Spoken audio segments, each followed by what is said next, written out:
Jorge, muchas gracias por estos minutos con nosotros. Daniel Ávalo y Gonzalo Teruel los saludamos. ¿Qué tal, Ávalo? ¿Cómo está usted? Muy bien, Jorge, gracias. Quisiera empezar con esto, porque más allá de lo que ha vuelto a ocurrir, ¿no? Recién hablábamos un poquito del Medio Oriente con bombardeos, o sea, empiezan de nuevo las hostilidades. Ahora, si uno tomara una definición clásica de guerra, Altamira, por ejemplo, esa que decía que la guerra es imponer por la fuerza a un país, a otro país, digamos, la voluntad de determinado país. Eso está cada vez, Estados Unidos cada vez fracasa más en eso, ¿verdad? Sí, está fracasando, indudablemente, pero estos fracasos y la guerra están poniendo en peligro a la humanidad, porque ahora la guerra con Irán, en cierto modo, ha cambiado de carácter. Ahora es una guerra casi de aniquilamiento, con el argumento de que las tratativas fracasaron y que no se cumple esto y no se cumple lo otro. Trump no se limita a repetir los ataques que hizo con Israel, sino que ha dicho que va a destruir Irán. Y entonces ha lanzado centenares de bombardeos a activos muy importantes, industriales, etcétera.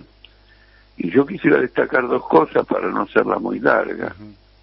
Irán es un país donde su principal ciudad, que es Teherán, está pasando por una crisis ecológica muy seria, porque tiene una tendencia muy fuerte a la desertificación. Es decir, en Teherán hay una tendencia a que no haya agua. Y entonces recurren a la desalinización del agua. Estados Unidos está bombardeando todas las plantas que eliminan la sal del agua. Van a provocar una catástrofe humanitaria descomunal en Teherán y más allá también. El otro punto es que ahora vuelven con el tema nuclear de Irán y dicen que han descubierto un lugar en que Irán tiene todas sus investigaciones, etcétera, y que está instalado extremadamente en la profundidad de la Tierra, y que la única forma de poder llegar ahí sería con algunas bombas atómicas. Eso ya está muy claro, lo dice la prensa norteamericana, ya se habla de estas armas atómicas tácticas. Tácticas quiere decir que tendrían un efecto limitado, hipotéticamente, a la zona que se bombardea, lo cual es una fantasía porque la radioactividad se esparce y va a provocar una catástrofe, otra catástrofe humanitaria tremenda, además de inaugurar el método de la guerra nuclear, porque basta que el primero haga algo en ese sentido para que ya se normalice que se pueden usar este tipo de armas en una guerra. Entonces, como usted ve, el escenario general se ha agravado considerablemente, y desde parte de las otras potencias no hay ninguna acción política que frene esta situación, a pesar de que eso constituye un peligro general para la humanidad. De manera que si no hay una fuerte acción de las poblaciones, del movimiento obrero, de la clase obrera, contra esta crisis humanitaria, lo que está ocurriendo en Irán es enormemente grave. Que piense también que Trump había llegado a este acuerdo con Irán, un acuerdo con muchas contradicciones, sin salida, no servía para nada. No me costó en absoluto escribir varios artículos mostrando que íbamos a volver a esta guerra. Pero él lo hizo pensando en que en noviembre hay elecciones en Estados Unidos y quería que por lo menos esas elecciones transcurrieran con cierta comodidad. Con esta reanudación y el agravamiento, ya a Trump no le importa tanto lo que ocurra en noviembre, o mejor dicho, va a recurrir en noviembre a una elección con características fraudulentas, represión. Lo que está haciendo ahora con el acuerdo de Milley, Donald Trump, que es el partido de hoy, prácticamente declarar un estado de sitio en la ciudad de Atlanta y desplegar a estas fuerzas que han matado tanta gente en el último tiempo por perseguir a la inmigración, lo que están haciendo con el partido de hoy, es catastrófico, con el acuerdo de Milei, declarar el estado de sitio virtual en la ciudad de Atlanta y prohibir que se cante esto, que se cante lo otro. Para que usted vea el retroceso que significa en términos de derechos políticos y en términos de represión, en Estados Unidos usted puede quemar la bandera norteamericana, porque la Corte Suprema estableció hace bastante tiempo que incluso un hecho tan grave para el honor de un país, que queme la bandera de su país dentro del propio país, lo que prima ahí es la libertad de expresión. Y si alguien tiene la opinión, etcétera, de que la bandera norteamericana es una bandera de opresión y la puede quemar, y la quiere quemar, bueno, que la queme. No puede ser sancionado, porque está ejerciendo la libertad de expresión. En un país que tiene esta legislación del pasado, ahora no se puede ir a gritar a la cancha. Sí, eso es. Entonces usted se da cuenta de la gravedad con el acuerdo de Milei. Sí. Milei se ha puesto en contra de toda la Argentina. Totalmente. Que se ponga contra la Argentina Trump, bueno, el presidente de Estados Unidos. Ahora tenemos al presidente de Argentina colocado con Trump contra la Argentina. Para que el hincha no lleve, para que el hincha argentino no lleve una camiseta, no sé, con las imágenes de Malvinas, o que cante las Malvinas son argentinas, y demás. Sí, la verdad que no le interesa nada, ¿no? Aparte en un clima, por un partido, es cierto, por un partido de fútbol, pero en un clima, digamos, en donde se exacerba un poco los sentimientos nacionalistas y demás. Milei en este caso, ¿es suicida o simplemente no ve las cosas? Escúcheme una cosa, mientras no haya violencia física, no haya agresión y todo lo más, las hinchadas pueden cantar lo que quieran. Si se puede quemar una bandera norteamericana con autorización de la Corte Suprema de Estados Unidos, imagínense si nosotros no podemos gritar la Malvina, el Diego y todo ese tipo de historia. Eso está es una locura. De paso, claro, no quiero, porque no es el tema de la conversación ahora en esta etapa final de la Copa del Mundo, el Mundial ha sido agarrado por la Guerra Mundial. Sí. Porque este es el fondo del problema. Ahora, por ejemplo, ha habido informaciones de que barcos norteamericanos, ingleses, han estado navegando en el Atlántico Sur en forma clandestina en los últimos días. Así es. Eso sí es grave.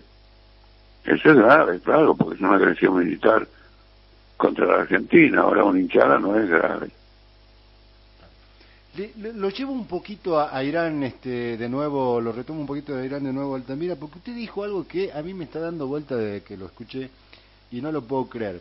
Es decir, las Fuerzas Armadas, sí, de Estados Unidos, tratando de desalinizar el agua que toman los iraníes para alquilar. No sé, Occidente durante 3 o 4 siglos, llamémosle de la Ilustración para acá, presumió de que hasta los mecanismos de sometimiento, digamos, se habían civilizado, entre comillas. Esto es volver a época de barbarie, o sea, ¿usted tiene referencia de tácticas, de estrategias militares parecidas para someter o aniquilar directamente un pueblo de estas características? Sí, ¿no? O sea, es como casi envenenar el agua, es decir, no lo puedo creer. Bueno, no, este es el gran tema. Hasta cierto punto no se trata ni siquiera de que se vuelva, sino que se está marchando en esa dirección. Porque lo que pasa es que, en general, no se asocian estos acontecimientos con un agotamiento del régimen capitalista. Porque en realidad, la base de todo esto son contradicciones insalvables económicas y un choque entre estados, mientras la economía se desarrolla en forma internacional, la base política de esta economía es estatal. Estatal quiero decir estados nacionales, naciones, países diferentes. Entonces lo que tendría que ser una colaboración internacional, científica, etcétera, para avanzar en todos los desarrollos productivos, etcétera, se transforma en un conflicto, por ejemplo, entre China y Estados Unidos, Rusia y la OTAN, Rusia y la Unión Europea. Esta contradicción es la que lleva a las guerras, y esta contradicción no puede ser superada por el capitalismo. El capitalismo nunca va a ser internacional. Lo que van a ser internacionales son las fuerzas productivas del capitalismo, que se han expandido por todo el mundo. Pero la base política de la organización de la sociedad mundial siguen siendo los estados nacionales, que por lo tanto defienden un acaparamiento mayor de ese desarrollo productivo en detrimento de otros países.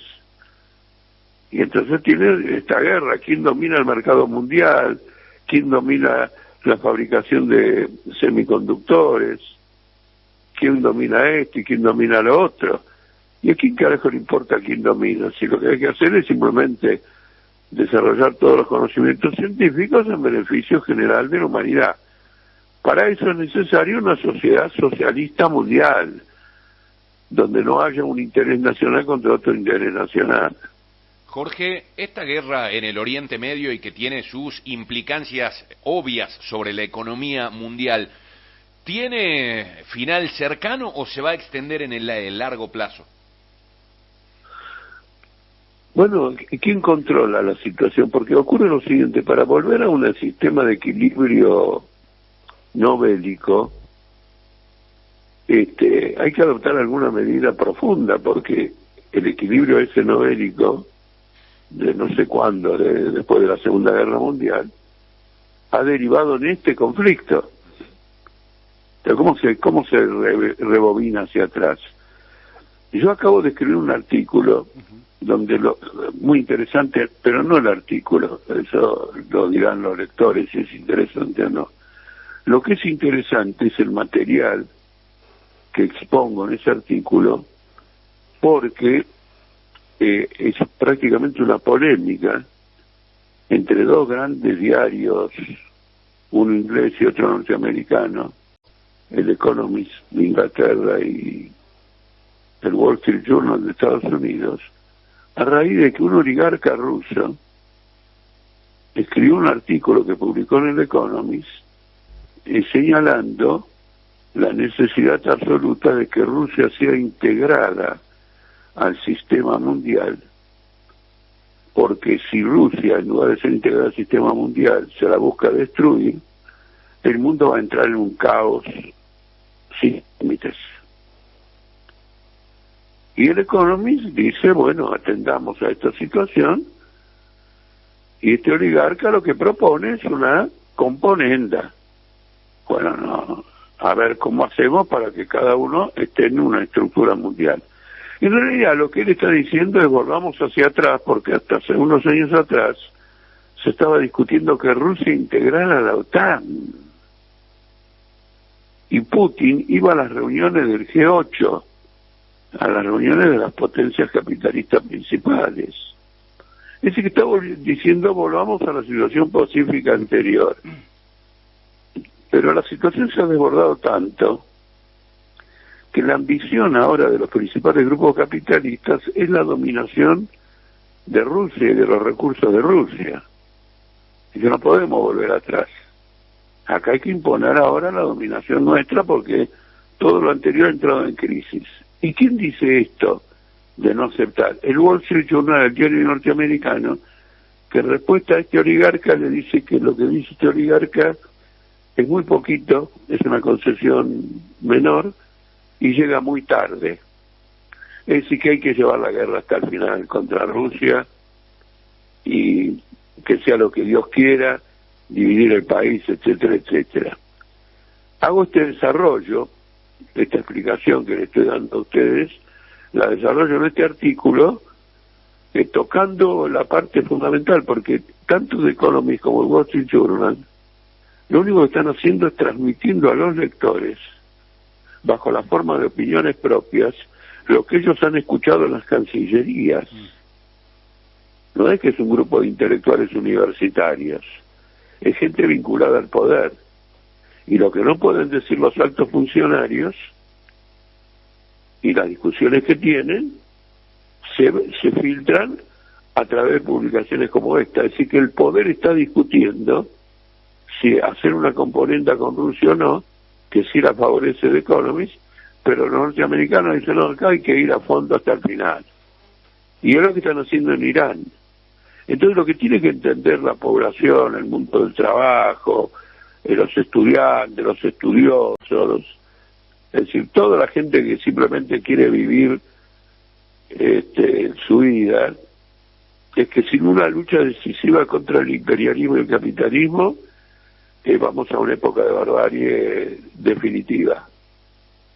Y ahora, Altamira, por ejemplo, esto, ¿no? Lo que plantea la prensa norteamericana, como usted nos acaba de relatar. No, no hagamos esta concesión a los rusos, vamos por todo y demás. Ahora, si uno ve lo que ha pasado en los últimos esto digo, es una pregunta, ¿no?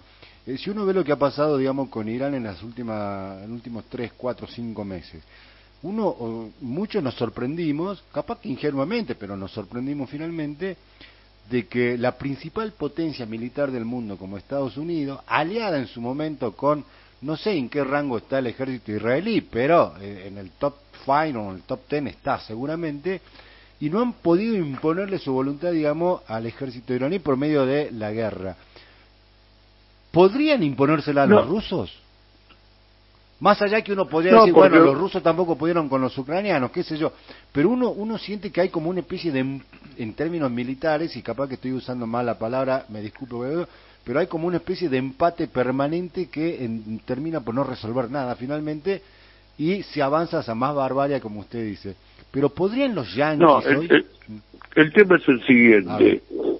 A diferencia de la lucha contra los nazis, en donde era claro que había que derrotarlos totalmente y no aceptar ninguna rendición condicionada, ningún acuerdo ni nada, porque el nazismo había ensangrentado al mundo de una forma brutal. El objetivo general de las guerras es minar al Estado rival. No es ganar, como por ejemplo hoy en el partido nosotros le queremos ganar a Inglaterra y los ingleses nos quieren ganar a nosotros, no es ganar militarmente, no es ocupar Rusia como se ocupó Alemania, como se ocupó Berlín, sino desarrollar una guerra que para Rusia y para Irán, digamos en estos casos, sea insostenible. Y entonces colapsa el régimen político y Estados Unidos y la OTAN, etcétera, imponen en esos países soluciones. La guerra es una forma de imponer una política.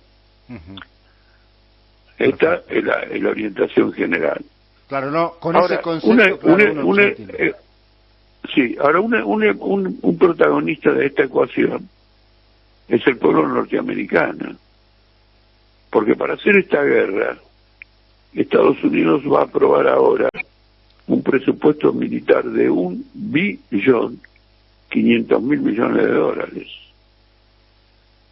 Y crece la inflación, hay temas de empleo, hay amenazas de una crisis financiera. Es decir, que el imperialismo que quiere socavar la base de los estados rivales está siendo socavado él mismo por la tendencia del capitalismo a formar una oligarquía que acapare, por ejemplo, la mitad del Producto Bruto de Estados Unidos, como ocurre ahora. Ahora hay 10, 20 ricachones que se quedan con la mitad de lo que produce Estados Unidos. Y eso socava brutalmente todo el sistema.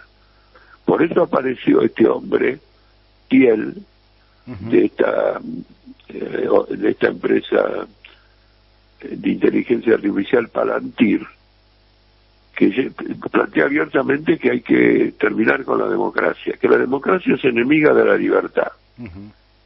Y entonces toma las ideas de Milei de que la libertad es que cada uno haga lo que quiere, y naturalmente el que tiene la mitad de la riqueza del país puede hacer lo que quiera, y el que el salario no le alcanza para llegar a fin de mes no puede hacer absolutamente nada. La idea es abolir la democracia, está planteado abiertamente, y esto es una empresa que presta servicios de espionaje a los estados, y está muy ligada a Milei, profundamente ligada a Milei, al punto que han discutido proyectos empresariales en Argentina. Es decir, que el capitalismo va al totalitarismo más extremo, como lo demuestran las muertes de gente en Estados Unidos que la balean, a gente que tiene permiso de trabajo, a gente que iba a trabajar legalmente en un lugar, ¿no es cierto? A un argentino incluso. Ahí en Atlanta algo pasó con un argentino. Bueno, lo detuvieron, pero después en la cárcel, en el tiempo que estuvo detenido, lo han liberado, ¿no? Pero el tipo que estuvo detenido le dieron una paliza de la Gran 7. Entonces, todas estas tendencias se manifiestan. No es un problema de guerra en un sentido aislado del conjunto del desarrollo social e histórico de la humanidad en este momento. La gran ventaja del marxismo es la capacidad que tiene de analizar los temas fundamentales dentro de una totalidad, su relación con la organización social, con la evolución, etcétera. El capitalismo se ha transformado en un sistema anacrónico. ¿Y por qué se ha transformado en un sistema anacrónico? Porque ha desarrollado fuerzas productivas tan potentes que el hecho de querer ponerlas al servicio de un interés privado es una locura. Ya está, se terminó. Hemos avanzado tanto tecnológicamente, científicamente, que ya el interés privado es un cascarón muy limitado para convivir con esas fuerzas productivas. No puede estar orientado simplemente a acrecentar permanentemente la riqueza y el capital de un puñado de delincuentes económicos, porque reciben subsidio del Estado, etcétera. Eso es todo. Así que hay que prestarle atención, hay que tomárselo en serio, hay que discutirlo, hay que analizarlo, y ya el periodo de la política como asunto corriente, vamos, votamos, venimos, etcétera, eso ya no va más. Perfecto. La última, Altamira, no, porque se nos fue el tiempo, pero no me quiero ir, dada la naturaleza de la charla que mantuvimos, sin hacerle esta pregunta. Le pido, si puede ser breve, por favor. Los Donald Trump, más allá de que Donald Trump en noviembre le vaya muy mal en Estados Unidos y que después no pueda ser reelegido, pero uno por ahí podría decir, no, este es un episodio payasesco, digamos, el curioso caso de un payaso que llega a ser presidente en el país más potente del mundo. Así que esto va a ser episódico, o sea, ¿no? Después va a venir la normalidad y va a venir otro imperialista, pero con mucho más decoro, qué sé yo. ¿A usted le queda la sensación de que deberíamos empezar a acostumbrarnos a los Donald Trump? Por ahora, más payasesco si Trump pierde fuerte en las elecciones ahora, la tendencia reaccionaria en Estados Unidos se va a agravar, porque a Trump le quedan 2 años y va a hacer todo lo que no pudo hacer en los años anteriores, porque él responde a los intereses de una oligarquía de Elon Musk, de Palantir, de distintos sectores, a tal punto incluso que algo que la población, el público no sabe, es que Estados Unidos está comprando acciones de estas empresas, el Estado norteamericano.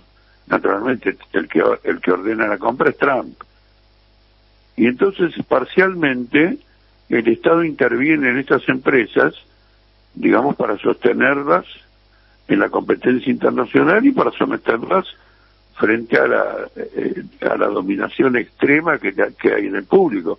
Hoy vi un artículo por arriba de un economista que es premio Nobel, un norteamericano, que cuenta lo siguiente: la tasa el impuesto al beneficio de las empresas, que era hace unos años el 35%, lo ha reducido al 15%.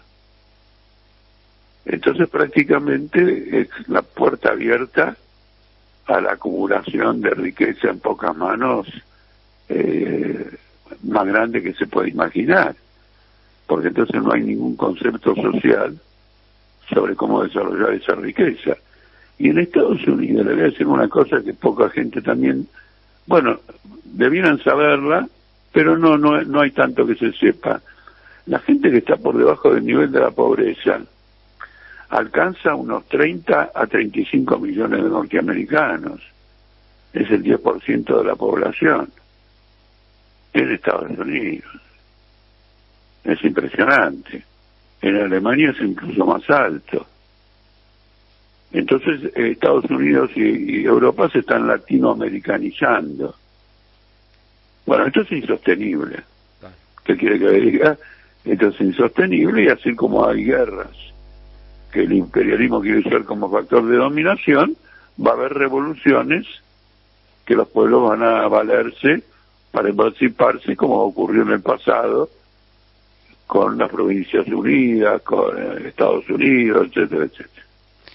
Altamiro, ha sido como siempre un placer conversar con usted, muy instructivo todo, y bueno, le agradecemos estos minutos, que han sido varios, le pedimos disculpas también y hasta cualquier momento. Sí, le agradezco mucho y que tengan un buen día.